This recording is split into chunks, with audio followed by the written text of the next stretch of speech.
Hi hello నమస్తే welcome to విజయ మా ఊరు ఆడియో బుక్స్ ఛానల్. నేను విజయలక్ష్మిని. ఫ్రెండ్స్, కథా స్రవంతిలో ఈరోజు మరో చక్కటి కథను మీ ముందుకు తీసుకొచ్చానండి. ఈరోజు మీకు వినిపిస్తున్న కథ 60లో 20, శ్రీమతి కెవి సుమలత గారి కథ. విశాలాక్షి సాహిత్య మాసపత్రికలో ప్రచురించబడిన ఈ కథ కొమర్రాజు వెంకట మోహన్ రావు పద్మావతి గార్ల స్మారక పోటీలో బహుమతి పొందిన కథ. మరిప్పుడు మీకోసం వినిపిస్తున్నాను కెవి సుమలత గారి 60లో 20 కథ ఆడియో.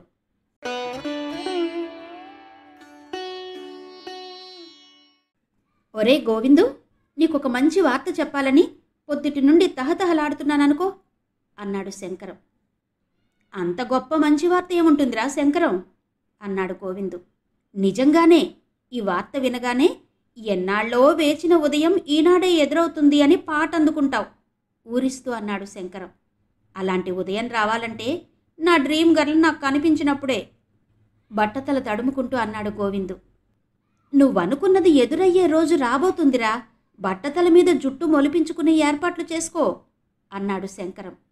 అంటే నా డ్రీమ్ గర్ల్ నా ఎదుటికొస్తుందా?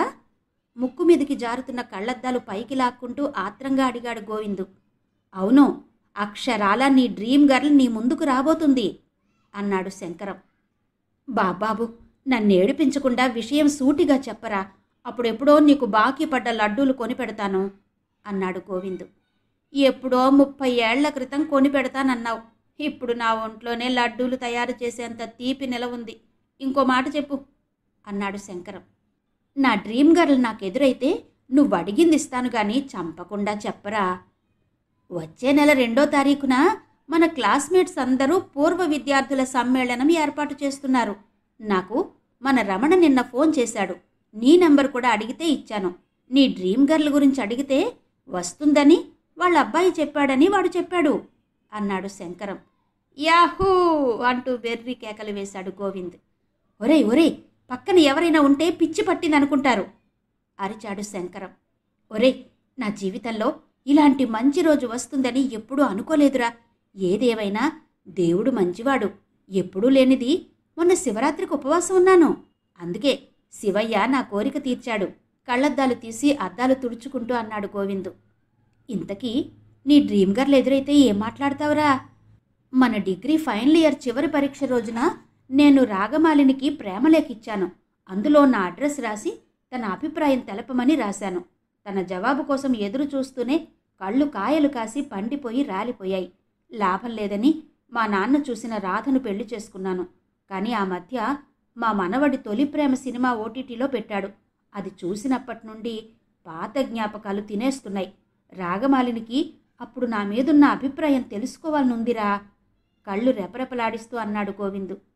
అయితే ఓ పని చెయ్యి, దగ్గరలో ఏదైనా బ్యూటీ పార్లర్ ఉంటే ఒక 20 రోజులు ఫేషియల్ చేయించుకో. నీ బట్టతలతో సమానంగా ముఖం కూడా నున్నగా మెరుస్తుంది అని ఉచిత సలహా ఇచ్చాడు శంకరం. ఎంతైనా నువ్వు నా ప్రాణ స్నేహితుడివిరా, అందుకే మంచి సలహా ఇచ్చావు అన్నాడు గోవిందు.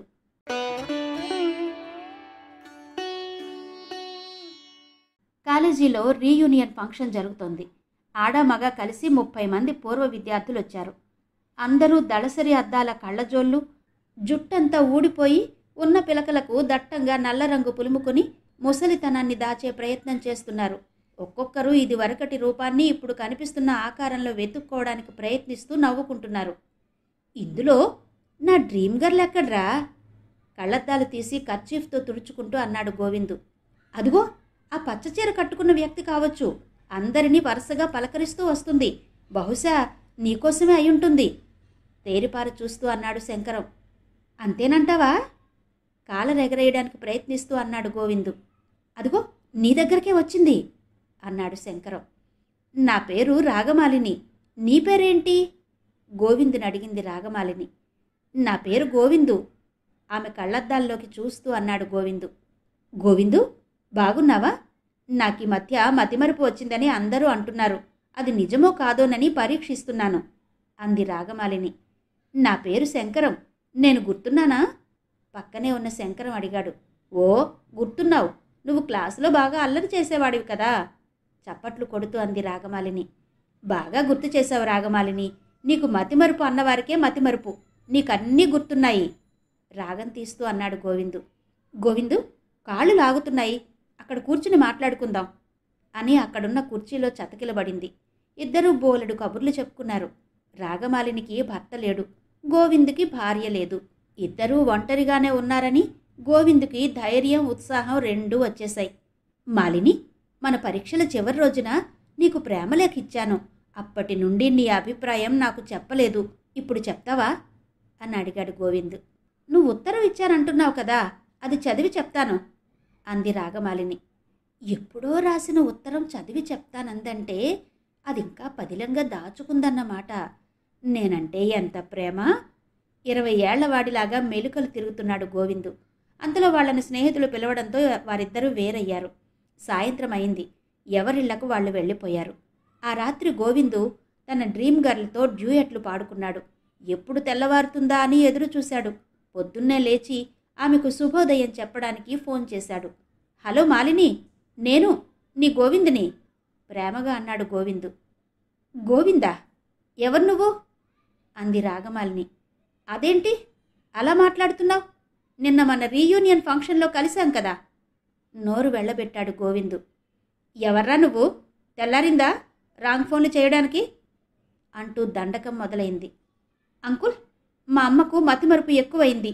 మీ అందరినీ చూస్తేనైనా జ్ఞాపక శక్తి మెరుగుపడుతుందని రీయూనియన్కి తీసుకొచ్చాను. మీరెవరో అమ్మకు గుర్తులేదు. అంతలో తల్లి చేతుల్లో నుండి ఫోన్ తీసుకుని అన్నాడు రాగమాలిని కొడుకు. గోవిందు నిలువుగుడ్లేసుకుని చూస్తూ ఉండిపోయాడు. ఈ విషయం తెలిసిన శంకరం గోవిందా గోవిందా పకపక నవ్వుతూ అన్నాడు. శ్రీమతి కెవి సుమలత గారి 60లో 20 కథ విన్నారు కదా. మరి చూసారా మతిమరుపు తెచ్చిన తంట. మరో చక్కటి కథతో మళ్ళీ మీ ముందుకు వస్తాను. అంతవరకు సెలవు. నమస్తే.